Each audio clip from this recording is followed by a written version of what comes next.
দর্শক আসসালামু আলাইকুম। আপনারা জানেন কমলনগর উপজেলায় মেঘনা নদীর যে ভাঙনটা, আসলে এই ভাঙনটা মেরামত করার জন্য যে ব্লকগুলো তৈরি করা হচ্ছে, আসলে আমি এখানে আজকে এই ভিডিওটা নেওয়া, আসলে এখানে কি সুন্দর করে ব্লকটা তৈরি করা হচ্ছে, তাই আমি আপনাদেরকে এই ভিডিওর মাধ্যমে দেখাবার জন্যই চেষ্টা করতেছি। আপনারা দেখলে অনেক খুশি হবে।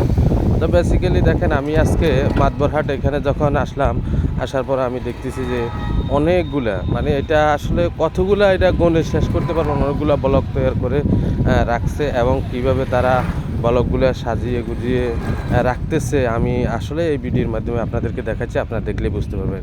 একটু ভিডিওটা লক্ষ্য করে দেখতে থাকুন। আর ভিতরে শোষো করে দেখছেন।